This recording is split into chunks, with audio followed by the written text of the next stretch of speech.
teman-teman, selamat pagi. Jumpa lagi dengan aku, Natalia Putri. Pada kali ini kita akan membahas tentang karakteristik kualitas informasi akuntansi. Kalau minggu lalu kita sudah belajar dengan Bu Susil tentang sejarah akuntansi, pengertian akuntansi, dan juga pemakai informasi akuntansi. Kali ini kita akan melihat kira-kira syarat apa saja laporan akuntansi itu dikatakan baik dan juga benar. Yang pertama, dapat dipahami atau understandability, bahwa laporan keuangan diharapkan dapat memberikan kemudahan untuk segera dipahami oleh para pemakai. Lalu yang kedua, relevan, bahwa laporan keuangan mampu mempengaruhi para pemakai informasi untuk dapat membuat keputusan. Bisa keputusan tentang mengevaluasi ataupun keputusan untuk membuat perencanaan seperti itu. Lalu yang ketiga, dapat diandalkan atau reliability, bahwa laporan akuntansi itu mencerminkan kejujuran posisi keuangan, atau ini loh keuangan di perusahaanku seperti ini, apa adanya. Lalu yang kedua, netral dan mencakup semua hal yang bersifat material. Lalu yang keempat, dapat diperbandingkan, bahwa laporan akuntansi diharapkan dapat digunakan untuk membandingkan antar perusahaan. Misalkan perusahaan A, kok bisa ya perusahaan A labanya banyak? Kira-kira faktor apa saja sih yang mempengaruhi? Nah, seperti itu. Lalu membandingkan laporan keuangan dengan periode yang lalu atau bulan lalu. Guna apa? Kita mengevaluasi kira-kira faktor-faktor misalkan yang menyebabkan, misalkan bulan lalu kita rugi, terus sekarang kita laba, untung. Kira-kira faktor apa yang mempengaruhi ataupun sebaliknya seperti itu. Nah, laporan akuntansi dibuat itu bukan hanya sebagai syarat atau bukan hanya sebagai pelengkap. Tentunya laporan tersebut digunakan atau mempunyai kegunaan tersendiri. Yang pertama, sebagai bahan menyusun perencanaan kegiatan perusahaan. Lalu yang kedua, pengendalian perusahaan. Yang ketiga, dasar membuat keputusan bagi manajemen, dan yang keempat, memberikan pertanggungjawaban kepada pihak ekstern.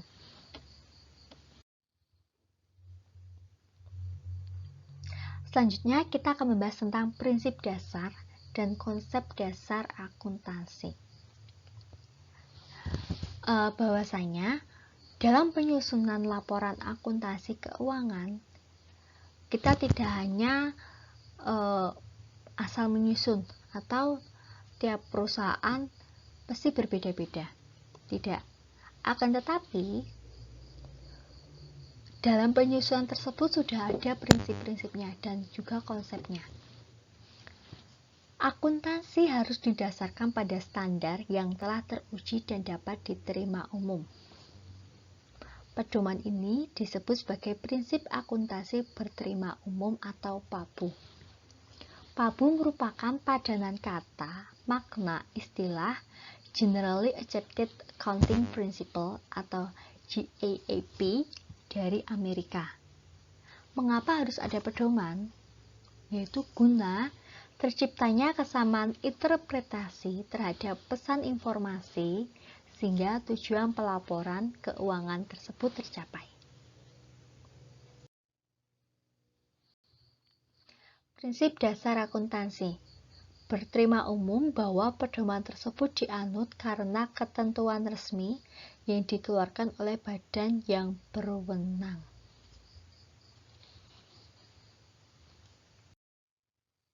Nah, prinsip dasar. Kalau Amerika memegang prinsip GAAP atau Generally Accepted Accounting Principle, lalu kalau Indonesia dia menggunakan pedoman SAK atau Standar Akuntansi Keuangan. Ya, SAK ini yang buat siapa sih, Mbak? Nah, SAK ini dibuat oleh sebuah organisasi Ikatan Akuntansi Indonesia. Selanjutnya kita akan membahas tentang konsep dasar akuntansi. Yang pertama yaitu konsep entitas usaha atau kesatuan usaha. Bahwa suatu organisasi atau bagian dari organisasi yang berdiri sendiri terpisah dari organisasi lain atau individu lain. Adanya garis pemisah antara keuangan dengan pemiliknya. Jadi sebenarnya seperti ini. Ketika kita membangun sebuah perusahaan, kita harus membedakan mana kita harus membuat pemisah terbatas. Misalkan seperti pengeluaran. Ya, kita harus bahwa pengeluaran untuk misalkan untuk perusahaan itu disendirikan, tidak dicampurkan dengan pengeluaran pribadi. Atau misalkan uang perusahaan itu ya milik perusahaan, tidak bisa dicampur adukan dengan uang pribadi. Ya meskipun uang perusahaan tersebut merupakan modal dari kita, akan tetapi perusahaan tersebut terpisah, tidak ada sangkut pautnya dengan individu lain atau kegiatan yang lain seperti itu. Lalu yang kedua, konsep biaya. Harta atau jasa yang dibeli atau diperoleh harus dicatat atas dasar biaya yang sesungguhnya. Maksudnya seperti ini. Bahwa pencatatan akuntansi itu dicatatnya sesuai berapa yang kita keluarkan, berapa yang kita bayar. Contoh ini, Adi membeli mesin jahit dari toko barang bekas seharga 8 juta. Padahal harga normalnya adalah 9 juta. Nah, maka berarti yang dikeluarkan Adi sebesar 8 juta. Nah, berarti 8 juta itulah yang kita tulis dalam pelaporan. Seperti itu. Lalu konsep objektivitas. Bahwa laporan akuntansi harus didasarkan pada informasi yang berawal dari kegiatan yang didokumentasikan dalam bentuk yang objektif. Maksudnya seperti ini. Misalkan, saya membeli buku satu pak. Misalkan saya membeli buku satu pak seharga 110.000. Misalkan bos saya tanya, Put, uang 110.000 itu buat apa? Beli buku pak. Buku mana? Ini pak. Misalkan bukunya ini, nah kita harus menyertakan bukti yang objektif, yaitu apa? Misalkan nota, ini loh pak, 110.000 guna membeli buku. Nah seperti itu. Lalu yang keempat, konsep unit pengukuran atau penilaian. Pengukuran bahwa jumlah rupiah sebagai unit pengukur suatu objek yang terlibat dalam suatu transaksi keuangan. Nah, kalau untuk pengukuran ini tergantung tiap negara ya, karena kan mata uang tiap negara juga berbeda. Sementara penilaian yaitu nominal rupiah pada tiap pos. Nah, jika teman-teman pernah mendengar misalkan seperti hutang, terus ada modal, terus ada kas. Nah, penilaian ini maksudnya ya nilainya itu, misalkan yang di modal itu ada 100 juta. Nah, berarti 100 jutanya itu ada penilaiannya itu. Selanjutnya kita akan mempelajari tentang bidang akuntansi. Semakin pesatnya pertumbuhan ekonomi merupakan keharusan bagi akuntan untuk memperoleh keahlian yang tinggi dalam berbagai spesialisasi tertentu. Dan tentunya akuntansi itu tidak hanya satu bidang saja, melainkan ada banyak bidang. Mari kita mempelajarinya satu persatu. Bidang-bidang akuntansi yang pertama, akuntansi keuangan, yaitu mencatat transaksi dan menyiapkan laporan secara berskala. Biasanya kalau akuntansi keuangan ini berada di perusahaan-perusahaan tertentu, yaitu gunanya untuk mencatat transaksi dan menyiapkan laporan ini. Lalu yang kedua, akuntansi manajemen. Menggunakan data historis guna membantu manajemen perusahaan menyusun perencanaan. Akuntansi biaya menekankan dalam penetapan atas biaya proses produksi suatu produk. Kalau akuntansi biaya ini biasanya dia berada di perusahaan manufaktur. Nah, manufaktur itu seperti yang dari mengolah bahan baku menjadi produk jadi dan menjualnya. Lalu akuntansi pemeriksaan atau auditing berhubungan dengan pemeriksaan laporan keuangan suatu perusahaan. Lalu yang kelima, akuntansi perpajakan mempersiapkan penyusunan SPT atau surat pemberitahuan. SPT itu tentang perpajakan dan konsekuensi pajak atas transaksi perusahaan. Lalu yang keenam, sistem akuntansi berhubungan dengan perencanaan dan penciptaan prosedur akuntansi. Kalau sistem akuntansi ini lebih ke bagaimana misalkan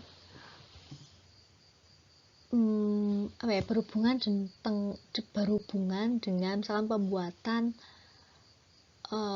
alur misalkan alur dari transaksi, lalu bagaimana setelah adanya transaksi tersebut digunakan, lalu misalkan diberikan ke divisi apa, seperti itu, penciptaan prosedur akuntansi. Lalu yang ketujuh, akuntansi anggaran menyajikan perencanaan keuangan mengenai kegiatan perusahaan periode mendatang. Dan ke-8, akuntansi pemerintahan khusus dalam pencatatan dan pelaporan transaksi di dalam lingkup pemerintahan. Lalu yang ke-9, akuntansi sosial.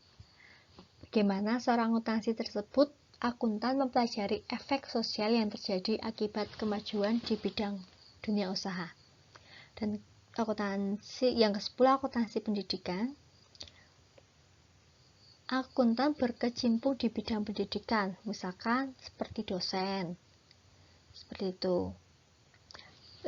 Meskipun di sisi lain dosen tersebut mendidik, misalkan memberikan pembelajaran akuntansi, tapi dosen tersebut misalkan juga bisa mengadakan penelitian atau pemeriksaan yang berhubungan dengan akuntansi.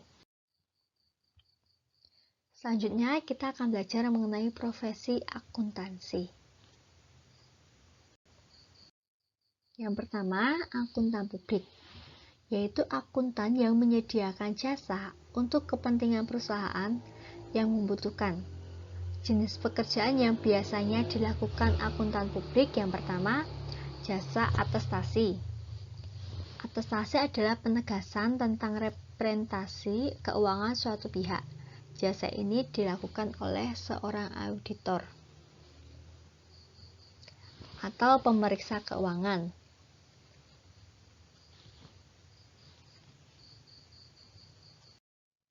Lalu yang kedua ada jasa non-atestasi. Ada dua, yang pertama konsultasi pajak. Jasa ini biasanya menyangkut masalah konsekuensi pajak suatu transaksi, lalu memberikan nasihat tentang perencanaan pajak, guna meminimumkan pajak asal sesuai dengan undang-undang. Dan juga akuntan publik diminta jasanya untuk menyiapkan SPT pajak perusahaan.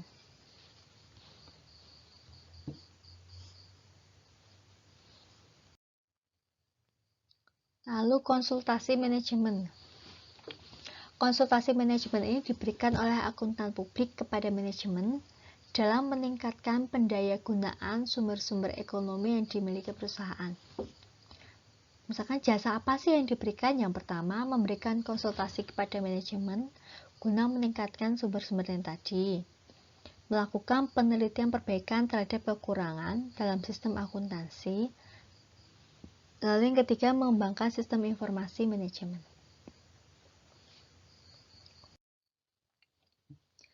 Lalu yang kedua ada akuntan intern. Kepala bagian akuntansi sebagai wakil direktur keuangan merupakan akuntan intern. Tugas akuntan intern yang pertama mengerjakan akuntansi perusahaan, menyusun laporan keuangan, menyelesaikan masalah perpajakan perusahaan, lalu ada menyusun sistem akuntansi perusahaan dan mengadakan pemeriksaan intern. Lalu yang ketiga, akuntan pemerintah. Akuntan publik intern bekerja pada perusahaan milik negara, departemen-departemen BPK dan Dirjen Pajak. Tugas akuntan pemerintah seperti menyusun RAPBN, lalu mengadakan pemeriksaan intern dan juga mengadakan pemeriksaan keuangan pada lembaga-lembaga yang bersifatnya dalam lingkup pemerintah. Lalu yang keempat, akuntan pendidik. Akuntan pendidik adalah akuntan yang bertugas memajukan pendidikan akuntansi. Misalnya, misalkan seorang dosen pada universitas, staf pengajar akuntansi dituntut untuk melakukan riset dalam pengembangan model dan kurikulum akuntansi yang paling sesuai dengan kebutuhan masyarakat dan juga negara. Selanjutnya kita akan belajar tentang etika profesi akuntansi. Etika yaitu mencakup prinsip moral dan juga tanggung jawab profesi. Mengapa harus ada etika profesi akuntansi? Guna menghindari pelanggaran dan berorientasi pada reputasi jangka panjang. Nah, prinsip-prinsip perilaku etis akuntan yang pertama, menghindari pelanggaran etika sekecil apapun. Lalu menekankan pada reputasi jangka panjang. Lalu yang ketiga, siap menghadapi konsekuensi yang kurang baik bila berpegang pada perilaku etis.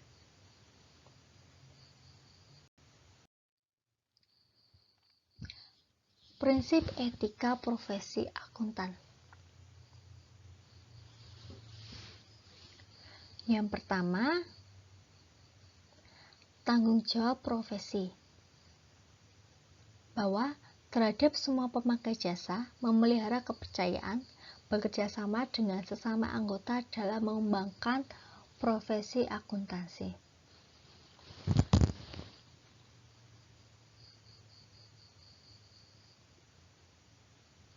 Lalu, yang kedua ada kepentingan publik, bahwa pemakai jasa akuntan paham bahwa jasa akuntan dilakukan dengan tingkat prestasi tertinggi, sesuai dengan persyaratan etika yang diperlukan untuk mencapai tingkat prestasi tersebut. Dan semua anggota mengikat dirinya untuk menghormati kepercayaan publik. Bahwa akuntan ini dia memberikan akuntan publik melakukan pekerjaan sesuai dengan kepentingan kliennya, seperti itu. Lalu integritas, bahwa akuntan harus memiliki sikap yang lugas dan jujur dalam semua hubungan profesional dan juga bisnis. Lalu ada objektivitas, tidak membiarkan dipengaruhi oleh pihak lain yang dapat mengesampingkan pertimbangan bisnis. Bahwa seorang akuntan itu harus bersifat objektif, tidak bisa dipengaruhi oleh misalkan pihak A atau pihak B, pihak mana saja yang nantinya dapat mempengaruhi pertimbangan bisnis tersebut. Lalu ada kompetensi dan kehati-hatian, yaitu menjaga pengetahuan dan keahlian profesional pada tingkat yang dibutuhkan untuk memastikan bahwa klien akan menerima jasa profesional yang kompeten berdasarkan perkembangan praktik, serta bertindak sungguh-sungguh dan sesuai dengan teknik dan standar profesional yang berlaku. Lalu ada kerahasiaan, bagaimana akuntan itu harus menghormati kerahasiaan informasi yang diperoleh dari hasil hubungan profesional dan bisnis dengan tidak mengungkapkan informasi tersebut kepada orang lain. Lalu ada perilaku profesional, bahwa akuntan harus mematuhi hukum dan peraturan yang berlaku dan menghindari perilaku apapun yang mengurangi kepercayaan kepada profesi. Lalu yang terakhir, standar teknis. Dalam melaksanakan jasa profesionalnya harus sesuai dengan standar teknis. Nah, standarnya tersebut, siapa yang membuat? Nah, standar tersebut dikeluarkan oleh Ikatan Akuntansi Indonesia. Nah, sekian teman-teman penjelasan dari aku, dari Kak Putri. Jika teman-teman ada yang ingin bertanya, bisa langsung komen di YouTube ini, dan juga pahami dan ringkas kira-kira apa sih yang teman-teman dapat dari pembelajaran kali ini. Terima kasih, sampai jumpa.